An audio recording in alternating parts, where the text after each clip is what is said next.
At the time, my wife just passed away, and I'm actually quite lost of what shall I do next. So I do wonder for you personally, where do you turn to if you need a sounding board or if you need someone to talk through your problems?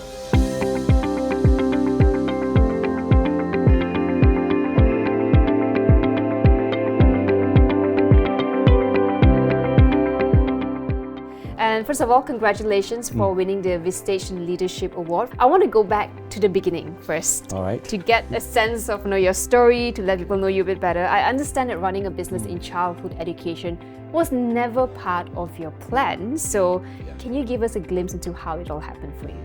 Okay, all right. All these things start when I start to become a father, I would say. It's never part of my plan. Because once I become a father, and of course before I become a father, I actually want to become a good father. That's one of the the goal that I want. So I do a lot of reading, I do a lot of attend a lot of seminars to learn to become a father, a good father, so-called. And I realized one thing: in order for you to become a good father, there's one prerequisite, fundamental, so-called condition is you must able to spend time with children. Without time, then nothing can happen. So, but at that time, my job required me to travel. I find that I couldn't juggle well, and as a father, as a man, I need to, so-called, earn a living, put bread on table. At the same time, I don't want to miss out the time that I spend with children to build a kind of a relationship with my son. The son is my son, so that's struggle, challenging. And from there, I decided.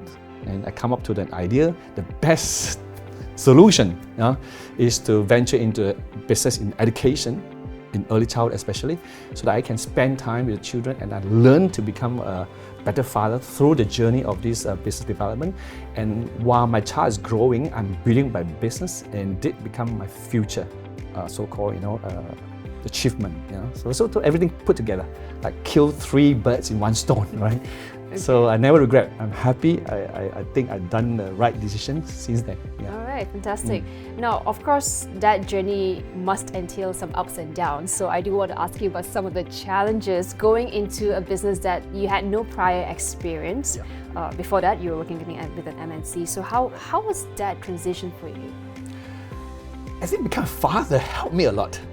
Because the role I need to play, my son become the great teachers for me to hands-on, to deal with the children. And of course I read a lot. I really read a lot. In my house there's so many books. Because I think that I'm lacking. As you said, that I'm not from that background. So for me to do well, I think I need to read a lot. So I attend a lot of training and seminars, that helps a lot along the way. And with my hands-on experience, my own child, that actually grew me for that path. But of course, the most challenging is not on that part actually. The most challenging actually is how to get another adult to deliver, the concept, the philosophy, the approach that we want. I think that's the most challenging part. And this challenge since 2007 until now, or since 2002 until now, never solved. It's still ongoing. Okay, the human factor. Human factor, yeah. All right. Yeah. But if you look at the journey so far, LEADERland has expanded to 6 outlets in Penang for now. Yep. Could you share what are the values or principles that drive your business? Okay. I think one of the things that we really focus on actually, because as I said, we have a human factor, and we realize that the business that we're in is very human, is very personal and service-oriented. So we realize that people is the focus. People is it's actually our main business. Actually, is people development, all right. And we are in the business in terms of leadership development for the children, young children. So our focus will always come back to the people that we employ.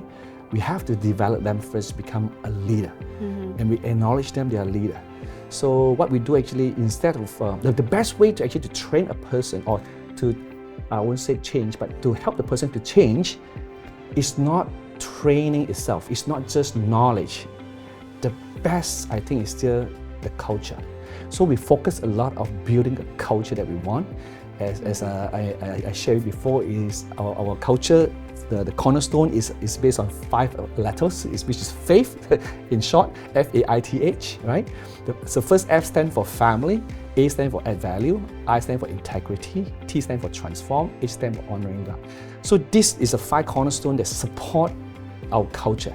So all our people, we call it LEADERland, okay? They understand. We have to understand, so-called. We have to actually educate them, impart on them, and then we practice. As a culture, it's not just about the words, it's how we behave. So we focus on family. It means we treat each other like family members. We actually intentionally cultivate, we are family. We are not just colleague, we are family. So you can talk to me anything, not just about work. You can talk to me about your relationship, your husband, your wife, your girlfriend, or whatever, financial issue, So in fact, in our company, we actually provide financial training as well, financial knowledge training, to help all our people leaders to manage your finance well. Because we realize if you don't know how to manage your finance, right, it affects you, and you affect your performance in the job as well. So we provide that platform. All right, but of course on volunteer. We don't force them. We actually try to encourage them to join and teach them how to actually manage their finance, wealth, how to build the wealth, accumulate the wealth along the way. Yeah, and then we also the family. We also talk about actually is if you need help, okay, talk to us. Whatever. We try to. In our company, we have one CSR program that actually empower all leaders to add value. As the second A is add value, right? Okay. To add value to people that are surrounding you. Start with us, ourselves. If you, for example, recently we have one of the members, the kids, right, are diagnosed cancer. Okay, so struggle, right, and not so high income. So she have no choice. She got to quit to take care of children. So what we did actually, we actually raised fund for her, and we also support her in the sense that for 1 year, she can actually take leave for 1 year. All right. But we still pay her, okay? And she come back after that. We don't expect her to come back, but we say we'll give 1 year to really spend time with the children, the young little girl. And fast forward, it's already 2-3 years. The kids are okay, went through the chemo, everything is okay, and she came back to work for us. We just continue. We try to live out the value of family. That means we know everyone will have a tough time. Life is always up and down. So when they're down, we hope that we can actually extend a hand to help you to overcome this. So A is add value, as I said. We already touched on that. So we actually talk about adding value, not just not just customer. Start from within. Okay? The next talk about I is integrity. All right, it's talk about do what you say what you do, and also authenticity. All right, live out your true self. That's very important. I think only then we can be happy. The next is actually talk about T is transform. Right. So transform, we emphasize of keep learning, keep changing, or keep growing. Without change, you cannot grow. Of course, change is pain, of course, but it's a must. So after changing, growing, the next is giving. So in LEADERland, we believe that a person won't truly grow without give. So that ultimately, for us to learn, to change, to grow, so that it's actually for us to can give more. That's why CSR also kind of picture, right? To help us to give more in terms of monetary, but in terms of also emotional support. So there's a culture, there's an environment, so-called, we want to cultivate for all the leaders to do so, and of course to the children as well. Every day they come to us, it's opportunity for us to actually give to them. We give love, we give care, we give concern, we give praising, acceptance. We all give all these things. Of course, the last is honoring God. But honoring God, what we try to emphasize here is not about religion. It's more about we believe that everyone have a purpose, purposeful, and because of that purpose, then come passion. Then you work with passion, and last, persistence or perseverance. That is actually linked together. It's 3P, we call it. Because without purpose, you cannot have passion. Without passion, you cannot last. So this is a 3P talking about. If a person pursue a purpose, understand why he's in LEADERland, why he do what he do every day, and then of course he work with passion, or do all the best, passion for excellence, and at the last, of course, never give up. Everybody will give up in certain point because it's quite challenging, and as long as you didn't give up, you are actually honoring God. of doing what you think is right and valuable. Those are fantastic values. And I do want to know, when you talk about passion, purpose, for you personally, at the end of the day, when you go home, what is success to you? How do you measure that you have done a good job at the end of the day? I like the statement, success is never a destination. Success actually is a journey of continuous growth, self-discovery, and self-improvement. So every day, if I examine myself, that did I learn something today? Did I add value to someone today? Even a small act of kindness is really able to ripple, So is this something interesting? I mean, we also emphasize of such small act of kindness. Any opportunity you can see, just do something, And then of course, the most satisfying part for me actually, when I see someone life changing, from, for example, like a fear of taking a step in comfort zone, fear of step out, and are able to inspire the person to do so, then I'm very happy. For example, in financial issue, struggle, I'm able to help so they actually step out from that. I'm actually happy from that, That's my satisfaction. See people growing, changing, getting better. And that's my motivation actually. What about on the business front? So now you have 6 outlets. Of course, at the end of the day, it's also running a business and bottom lines and turnovers and whatnot. But I'm just wanting to know, where do you see the next stage of growth for LEADERland? Well, I would say that our vision is where there are children, there is LEADERland. That's our vision. So we don't limit ourselves, where we can go. As long as there's a children, we want to be there. So our challenge actually is how to equip, empower enough people to do so. Of course, in short term, we also set, as a business, we also set a target goal, Actually, by 2027, that's our goal we set for 10 years plan, that we reach 10 centers. All right, so we have 4 more to go. Another 3 years to go, And then actually, we hope that the place that have more children, we should go. Just like if you're a fisherman, where should you fish? You should go for the pond that have more fish. So I think the next should be KL. KL have a lot of children because the population. So I think the next phase, actually, we should actually look at there's any possibility for us to actually move to KL so that we can bless to add value to the children, to the parents, to the community in Kuala Lumpur. Right. But we don't know, but we pray for it. That's the plan. Okay.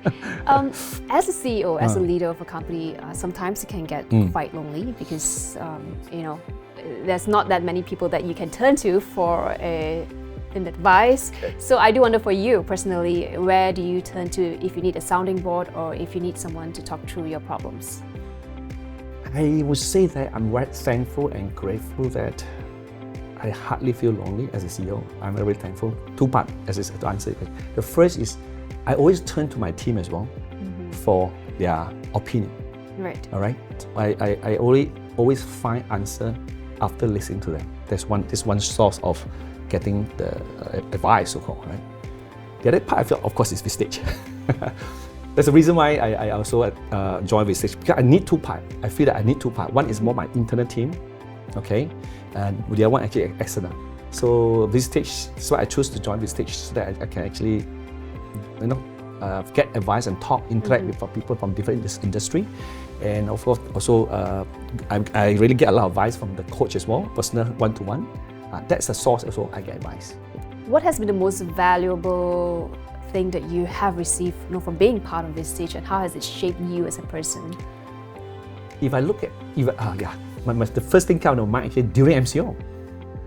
I never experienced MCO in my life as a CEO. So, and that time I'm in Vistage. I think I'm very grateful. The timing is just not right. I joined Vistage 2018, MCO 2020, So, I mean, Vistage done a good job to pull resources together. Though we go on Zoom, a lot of sharing, talking, pull resource. Speaker, share some certain topic. That inspired me a lot to know what to do next along the way throughout these 2 years of MCO. Okay. That's, I think, the first part. Second part, actually, if you look at the other impact, actually, in terms of running the business. In fact, I enjoy my work. I don't really see it as a business perspective. All right. So I don't do KPI. I don't set a lot of goal. Okay, but Vistage, their business setup, so it actually inspired me as well. I think I should.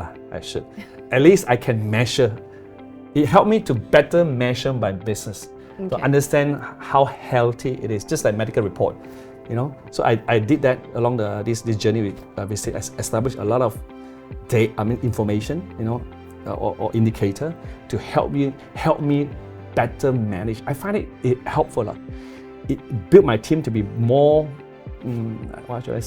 feel more competent of understanding the business because of sharing all these indicators. All right. Within my Walk us team. through to the first time you joined Vistage. This was in 2017, 2018. Yeah, 2018. What were you seeking out at that time? At that time, there'll be a long story. I'll try to cut it short. At that time, my wife just passed away, okay, and I'm actually quite lost of what shall I do next. But I've decided to actually pick up this the brand I built in 2007, which is LEADERland, to actually to build this brand, continue to support my partner. But at that moment, I think I need some support, mentally or emotionally, whatever. I think I need some support from the other perspective beside my team. Of course, my team are very supportive, but I just need external different perspective to help me, to groom me, to inspire me more. So at that moment, people introduced me to Vistage. I think at the timing, I find it, why not? Yeah, I heard about Vistage a couple of years back before that, yeah. Having run your business a number of years now, do you still feel overwhelmed? And how do you manage days that are not so good? No, actually not. I'm very grateful. I don't feel overwhelmed. I enjoy. I feel balanced. I feel I have freedom to do what I want. If I want to spend time with children, I spend time. If I want to go, I go. I want to see anyone, I see anyone. So I have all this freedom that I actually gain along the way. I think it's because of the leadership things I'm talking about. I find that leadership so important since young. That's why I started LEADERland. Of course, at the time, I'm still a very young leader. I'm still grooming myself. I read a lot. I have a lot of knowledge. And I agree with all this knowledge, all this concept. But I still need times or opportunities to actually put in practice, to experience my own self. So for the whole journey of this entrepreneurship for almost since 2002 until now, 22 years, I put a lot in practice. I really find it, wow, it really works. It's really practical. It really works that way. And now I actually enjoy the fruits of what I've done. Okay. I have all this leveraging, so-called leveraging. Yeah. Now, speaking of young leaders then, what advice would you give to aspiring leaders who want to make a significant impact in their field? Lead. I think lead. Just lead. Don't worry, just lead. Learn through leading. Okay? Yeah. Okay. Just keep thinking no solution. All right? Step out of the comfort zone. Just take up responsibility to lead, and along the way learn. Get help, For this show, we have a practice where we ask the person who appeared before you to ask a question to the next person that's coming on the show, which is you. So your question actually came from Patrick Lua of PLC Tax Consultants. So this is the question. He wants to ask you, what need to fundamentally change in you personally in order for you to create a sustainable business model in light of all the changes that's happening like AI and technological advancement? So that is a question. In me, fundamental change. Yes. To create a sustainable business, to withstand the disruptions that are coming your way. I want to say it's continuous learning, but I'm doing it. Maybe I can do more. To be more humble, always stay humble. Because only that character will actually help me to learn the most effective. Sometimes the learning doesn't take place because of my own pride. When you get old, right? There's one challenge. Or when you climb high, the higher chance you actually fall into a pride because of your experience, knowledge that you gain. That's a tendency sometimes we may not listening to some advice from young people. So humility, yeah. Okay. Yeah. So last question for you is, what would be one question that you want to ask the next person, the next CEO or leader that's coming on the show? Okay, thank you. If you give a chance to restart okay, restart, to build a business, what are the one thing you would do differently? Okay, that's a very good question. Thank you so much, and I will pass this along to our next guest who's coming on the show. Well, thank you so much for coming, and it's great to hear your story, and best of luck to whatever you're doing. Thank you so much. Thank you, Cynthia. Thank you.